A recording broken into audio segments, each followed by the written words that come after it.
morning, listeners.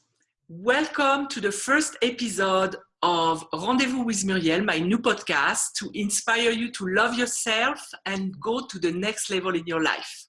If you don't know who I am a relationship coach and the founder of Date Like a French Woman and As Happy as a French Woman. And today I have the honor of interviewing someone who's an impactful, authentic leader, Mr. Vital Germaine. Vital was originally born in the Democratic Republic of Congo. He then lived in Belgium, England, and then came here to the US to live the American dream. He performed as a Cirque Du Soleil acrobat, mesdames et messieurs.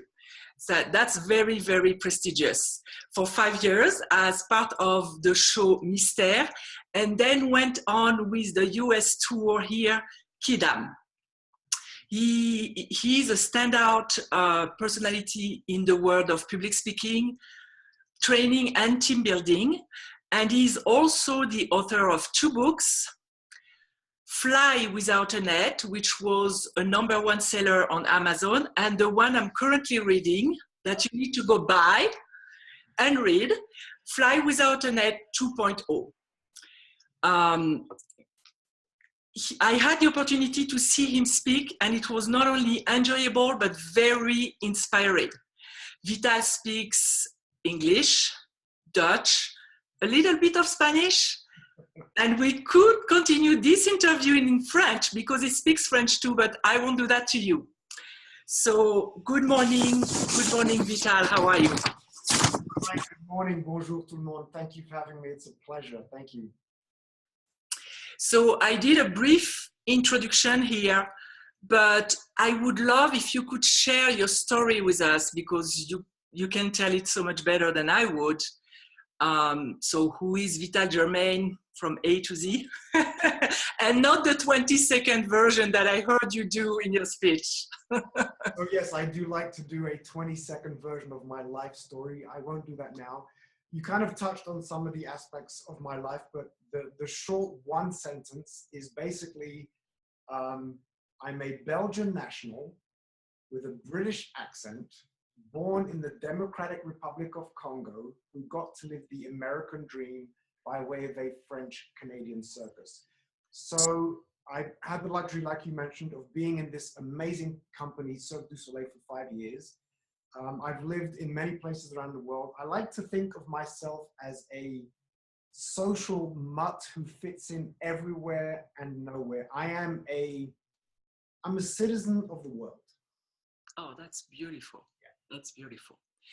And I know because of your speech and because I'm reading your book that you had a life that started, it didn't start easy for you, and you had to overcome many challenges.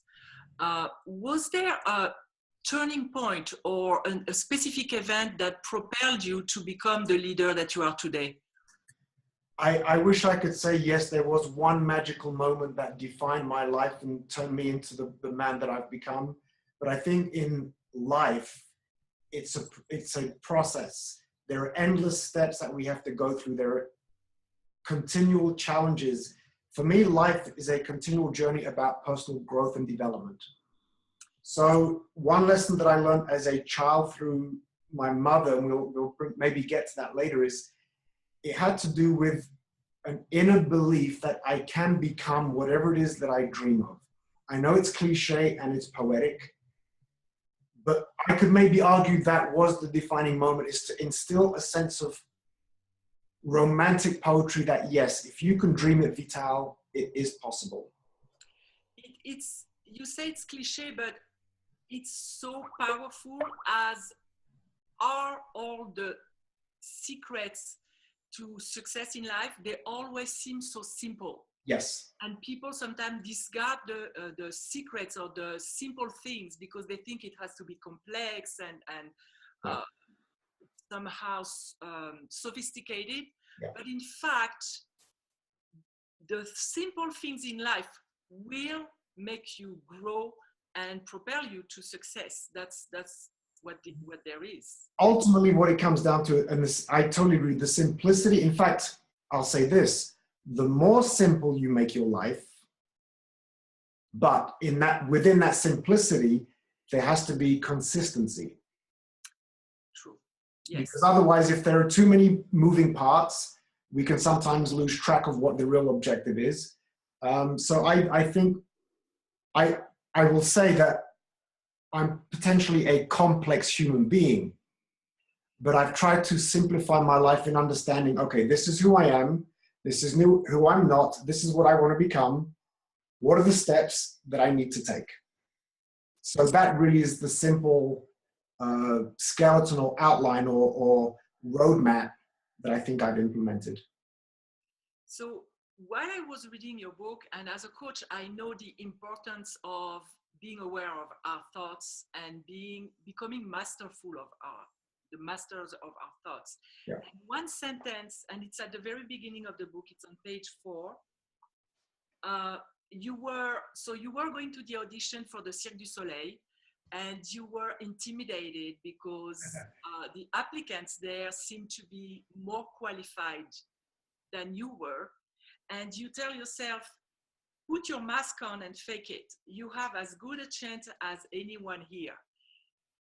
Is it what you tell yourself when you have to step out of your comfort zone? Is it your mantra, or do you have a specific mantra that you use to keep fear at bay? Well, you asked sort of several questions. To answer maybe the first one in terms of, is it my mantra? Yes. Continually in life, we're faced with these challenges. I'm faced with challenges. Yes, I have reached a certain level of success, but it's not because I did it one time and then the momentum takes me through the rest of my life. No, these are things that I have to continually remind myself in many situations, and I'm going to be very honest and very vulnerable. There are times that I will meet a client or I will be in front of an audience and I look at the lineup of other speakers and my heart is pounding because there's a CEO of a Fortune 500 company speaking, or this is a man who is a multi-billionaire, and I sort of tell myself, wow, you don't stack up to this man. But then there's the other voice that says to me, yes, you do, because his journey is not your journey. Your journey is unique. You have every right to be here. You were invited to be here. You've got to dig deep and find that little childish kid inside you who as children, we're fearless, right? I give the example of the little baby. He doesn't fall down 10 times when he's trying to walk. And he doesn't say, nah, this walking stuff's not for me. He just gets up again. So I continually try and reconnect with that innocent little Vital who's going to get up and walk for the first time, and then who is just blown away by the opportunity. And so I remind myself constantly, yes, you are going to do this. You can do this. And it's a psychological shift, because I come in with doubt and then I have to shift myself, use that fear and that doubt to go to confidence. But I want to touch on the element of fear. I don't subdue the fear because it's all about courage. Courage is when you are afraid, but you still do it. So I try to focus on the courage part rather than the fear. And also, as I say that, let me say this about fear. Fear is also a very strong motivator. So people will say that we are motivated, either we run away from pain or we run towards pleasure. So something that hurts us can make us afraid, or we can be afraid to pursue the pleasure. But if your fear is so intense, it will actually motivate you. And as to talk about fear, people always talk, especially in the coaching milieu and in the self-help milieu, they always talk about getting rid of the fear.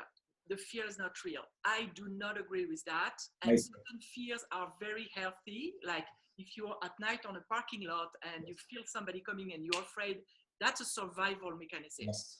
So every emotion that we can feel has a lesson for us. Yes. So that's beautiful that you're not trying to repress the fear and that you're somehow focusing your mind somewhere else and you use that fear to fuel you. Now, the only thing about fear is in terms of, I try to use it to my benefit. What I think happens to a lot of people, you know, there's the fight, flight, or freeze. Yes. So the reason why people say fear doesn't exist because it prevents us. But what you have to do is you have to overcome the fear. You don't suppress it, you overcome it. So I'm on point with you that fear, it's real, it exists. Use it to make it your ally. Oh, that's great. That's a great sentence. Yeah. So you went from being an acrobat to a public speaker, and both positions are terrifying to most people. Yes. So where did you feel the most vulnerable? Was it as an acrobat or as a public speaker? Well, okay, so the term for fear of public speaking is glossophobia. People fear public speaking more than they fear death. Yes, that's crazy. It's crazy. So let me elaborate a little bit. So in terms of Cirque du Soleil, I was afraid of heights. That doesn't help. It doesn't help. So again, it's overcoming the fear. Yes. Now, in terms of public speaking, there are things that I did in my past that gave me somewhat of a starting. I didn't completely start from zero. I had a theatrical background as an actor. I was used to being on stage in front of people and verbalizing a message. However, when you're an actor, it's somebody else's words, you're stepping into this other persona, and so you're protected by the script, you're protected by the story, whereas as a speaker, it's you. You know, as an actor, if the scene doesn't go well, you can say, well, the other actors weren't great, the director sucked, the script is horrible. But when you go out as a speaker, so I'm going to say that it was a bigger challenge to become a public speaker than it was to overcome my fear and run away with this crazy circus from Montreal. Okay, yeah, I would agree because I've been in theater when I was in college and I'm doing public speaking. I'm a Toastmaster member, and then it's you. You're real. Yes. And I can remember the first time I went to speak and it's, for me, it's a foreign language. I mean, it's my second language, so yeah. It's more terrifying. And I can remember shaking inside. But I will say this though, your accent works for you. Thank you. Actually, I've been told otherwise. No, I think it's a part of your differentiator. That's what I think too. And talking about overcoming your fears, when I first came here, I can still read my journals because I've always have been a journal writer and I pour everything there. And I read that I was so self-conscious about my accent that for me, it was an hindrance to going for it. And it took me quite some time to realize that it could be an asset because people remember me. When I see someone once, they remember me because of the accent. So I decided. I'm glad you came to that realization. And for anybody listening, please don't be afraid to build upon what makes you unique. Yes, yeah, absolutely. Another thing I wanted to touch on is you tell me if I'm wrong, but based on what I understand reading and listening to your speech last time, you got the part in the Cirque du Soleil because you let your inner child shine. Yes. So how does this part of yourself, what role does it play in what you're doing today? Do you teach people to access that too?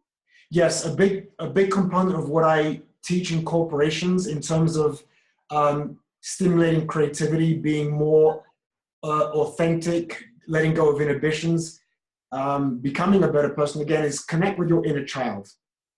When we do connect with our inner child, there is a playful element that consumes us. You talked about suppressing the fear. When you connect with your inner child, it's not that you've suddenly suppressed the fear, it's that now you're more caught up in the spontaneity of the moment as if it was the first time you're experiencing it. And through that, the fear becomes secondary. Kids feel fear, but when you're having fun and in the moment like a 7-year-old, you forget about the fear. And so at this audition, again, I was intimidated because there were dancers from New York City Ballet, Alvin Ailey, and then there was me from, even though I grew up in London, I lived in this tiny little town in Belgium. So there was me, a little guy from this little town in Belgium, New York City Ballet, the world's capital. And in the moment, I just said, you know what? Who cares? I don't even want to be here. This is silly. What circus doesn't have animals? Because I didn't know who Cirque du Soleil was. That also helped me become childlike because I went in with nothing to lose. That's the point. Yeah, I noticed that when we do that, when we let go of the attachment to the result, yes, that's when we're present. And talents and abilities and some kind of, I believe that we sum up, channel. Of course, we channel. Yeah. Yes. It goes through, it flows, and the best outcome is just realized. Yes. And then going back to what you were saying about you embracing your French accent, I simply embraced that, okay, I can't do a triple back tuck. I can't do a 11 o'clock développé for those of you who are dancers, but you know what? I can do this, and you're going to love it. That's great. That's terrific. Like, be authentic, be who you Yes. That's it. I was authentic. I'm sorry, I'm going to just go back because the sun.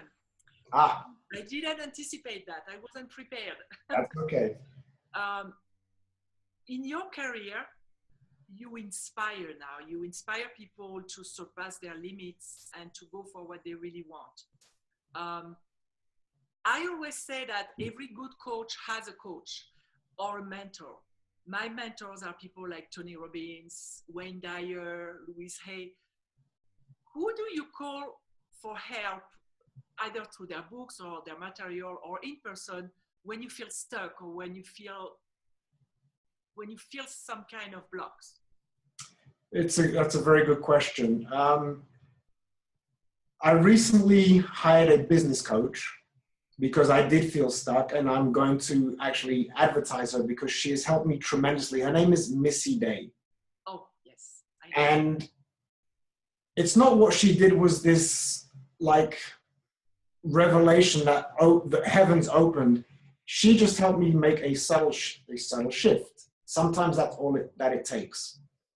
When I am stuck, I will go online and I'll start doing reading and research. I think a big part of why I've become somewhat successful in what I do is I understand that, like you mentioned, we don't have all the answers, but I'm always curious to learn and absorb. So if I can't figure out how to get from A to B, I will go online or I will read the right book, or I have one or two friends who are very successful, even though in different fields, but I will tap into their way of thinking, because if you compare a lot of successful people, in fact, Napoleon Hill is well known for that. He interviewed, 500 successful people and kind of formulated what is the through line. So I just reach out to some of my friends who are successful and I share my frustrations. I ask them for insight. I analyze how they're doing it. Or I go to mastermind groups and I literally say, guys, here's my challenge. And they give me some good insight. Yes, and that's the beautiful fact that any person who gets to be successful hasn't done it by himself or herself. There is always a team of people that help them. Yes. And so the importance of having supportive people around you and the importance of having people who are themselves at the level of where you want to be, because when you first start with your dream, it's a very fragile, it's like planting a seed, and when it just came out of the dirt, it's very fragile.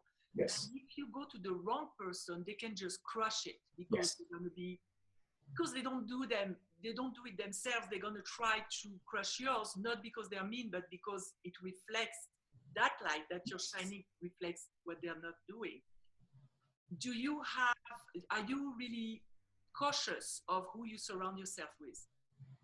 Yes, and even more so now, as I'm getting a bit older, because I do want to eliminate those naysayers, haters, as some people will say. I'm being not so politically correct, but yeah, they're naysayers and haters.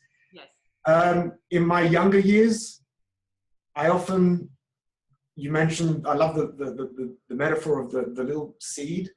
And I think there were times when I was younger where that little plant that was trying to blossom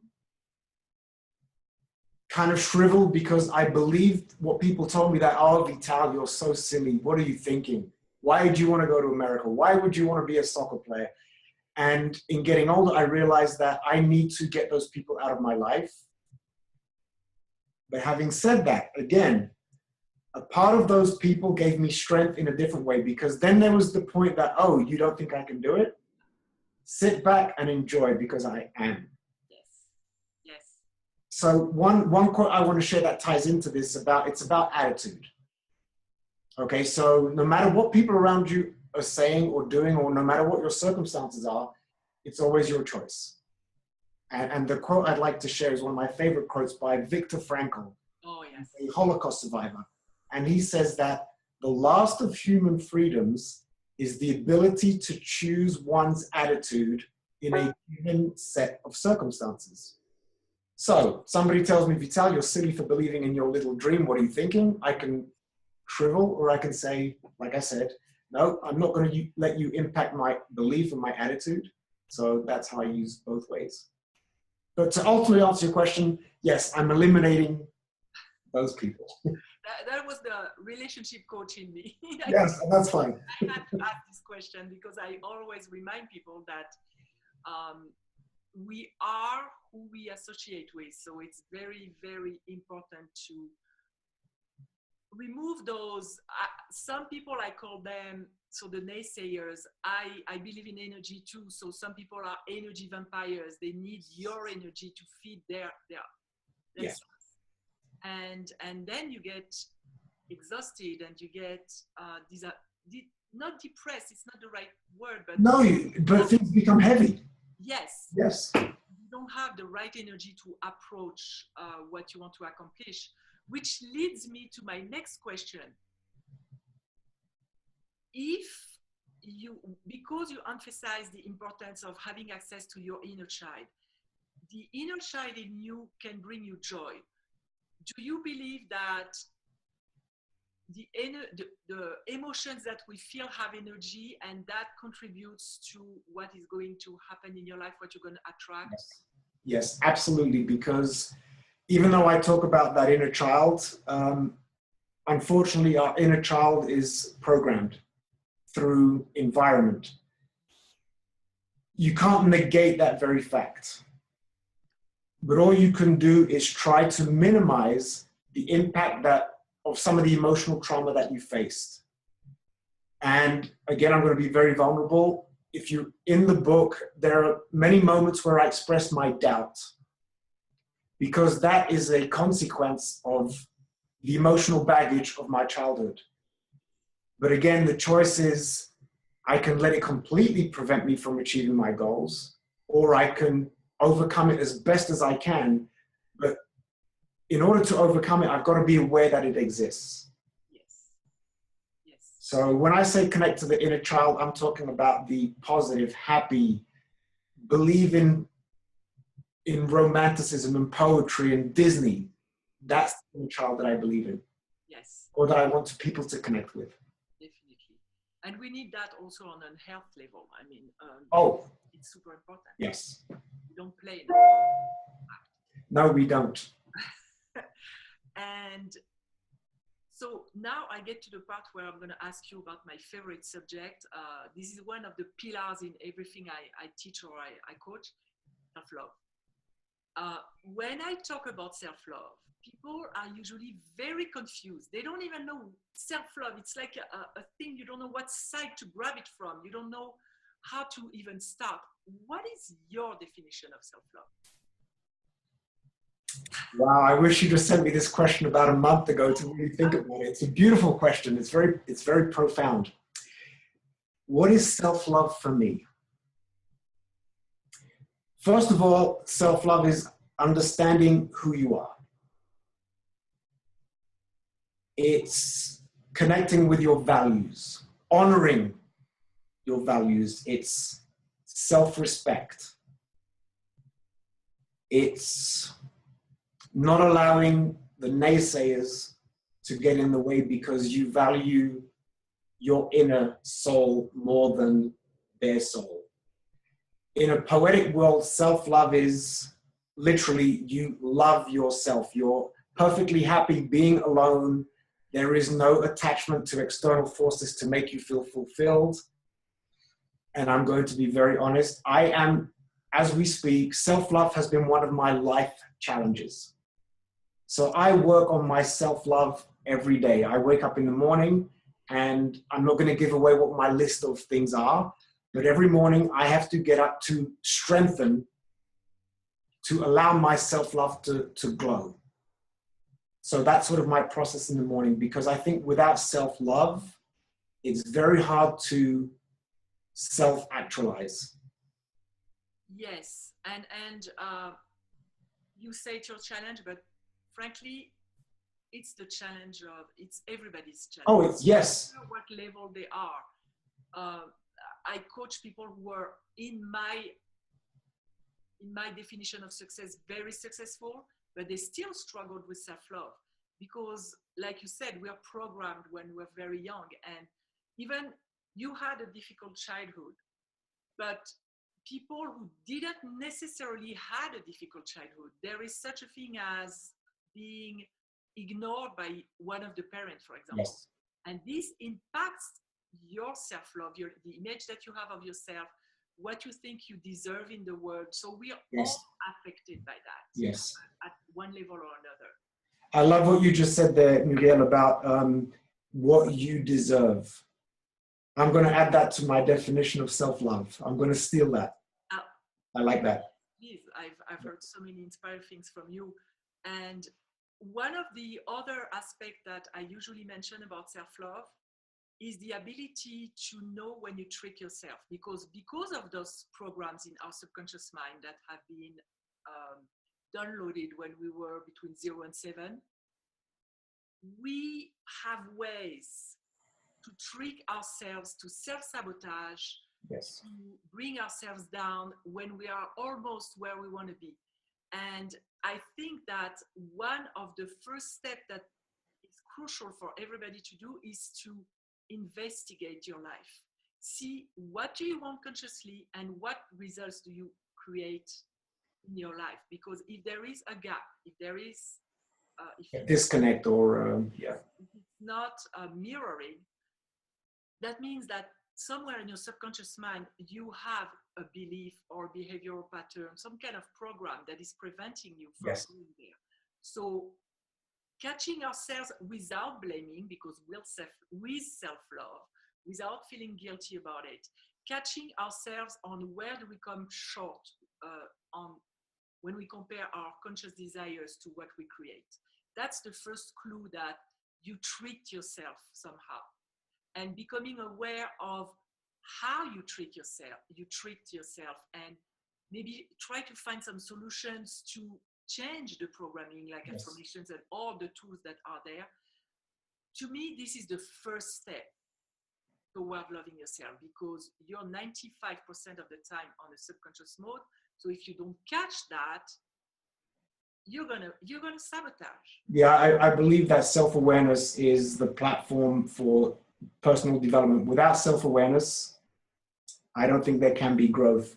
Another term to add to the self-love, I think it's you have to respect yourself.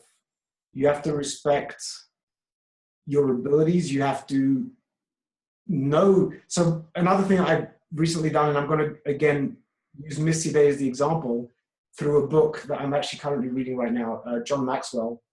And he asks you to write a list of your qualities. And it was an exercise that I'd never really done. And in writing down what I thought my qualities were, I think it boosted my self-love because all of a sudden I became aware of, yes, I do have these qualities. And some of the qualities that I listed, I never actually realized, yes, you are that. Because I never really took enough time to be introspective to that depth. Yes, because then you see the beauty of you. Yes. And another exercise that I do is, because there is even a difference between what we can see about ourselves and the way that the people who love us see us. Yeah. When I hear the people who love me describe me, I'm like, that's not me. How did they see me so magnificent? But you are. Oh, but we don't realize that because we're harsh on ourselves. At least I know women are very harsh on themselves. I'm sure men are too, from another angle. It's a bit different, yes. Yes. Yeah. And oh, I'm sorry. I'll let that ring. But to add to the self-love, there is a fine line between self-love, arrogance, being conceited. You know, self-love is definitely not this. Don't look in the mirror and be like, you're beautiful. I mean, feel beautiful, yes. But self-love is not about, I'm so special that now you've gone into the realm of narcissism. Yes. There's that fine balance. If you can acknowledge that everyone is special. Yes. And you're not that special, but you're special anyway. I remember as a kid, I wanted to be extraordinary. And it took me some effort to realize that I was ordinary. Everybody is ordinary, but at the same time, we also are extraordinary in by what we do and how we behave and how we love and what good we put in the world. Yes. So it's, yeah, you're right. The line, you have to be practicing the right kind of affirmations. Yes. Yourself in the mirror and not in an arrogant way. So I know you said you don't want to give your list, but is there one practice one daily practice that reinforces your self-love that you can share with us? So that gives people ideas about how to approach it. Well, I'll share some things that I started to do again. Is I now try to wake up every morning and do a little bit of meditation. And for me, my meditation, I think, aligns with the self-love because what I visualize is inside of me is a glowing light. So basically what I'm telling myself is that I am a beacon. Yes. So that's not a list. It's a feeling. It's a visual that represents this list. So if I was going to, like I said, if I was going to translate what I'm doing into a word, I'm a beacon of inspiration. That would be on my list. But I try to not just say the word, I want to feel it from within me coming out.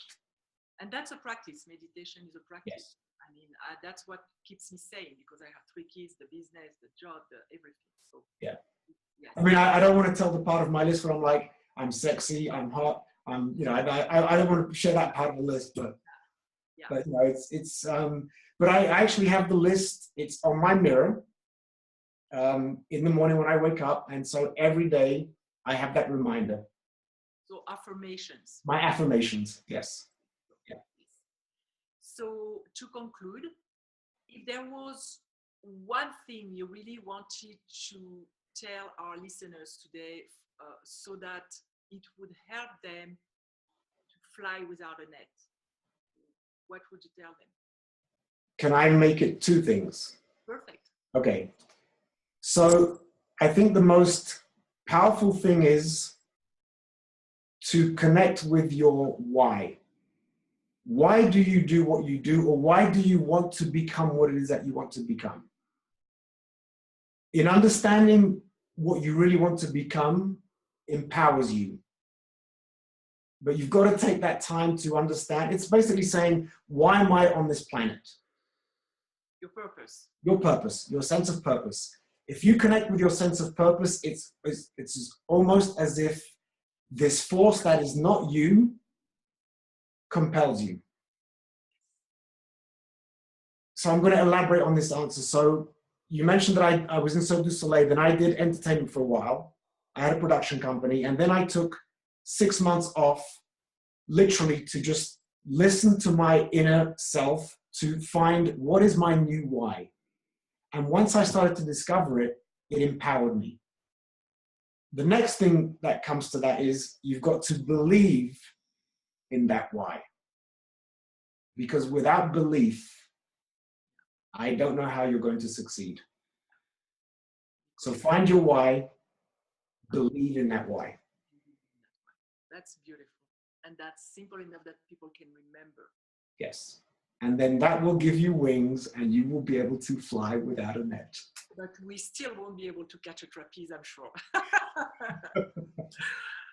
I want to thank you for the opportunity to have this conversation with you today. And I wish you much success. I'm still reading your book. I'm not done yet, but I really like it. And I hope that, I know we're somehow in the same circles because I'm also going to Missy Day's groups, and I'm sure we'll come across each other. It's been an absolute pleasure. Merci beaucoup, un grand plaisir. And when you have finished reading Flying Without a Net 2.0, you definitely got to buy Flying Without a Net. So, and people, I'm going to tell people, buy it, read it, and put a review on Amazon. Merci. Thank you. Yes, please put a review. That's what we like to get some feedback. So again, thank you for having me. It's been a wonderful experience. Thank you. Thank you. Great evening. Bye-bye. Bye. For questions or to apply for an interview, visit datelikeafrenchwoman.com.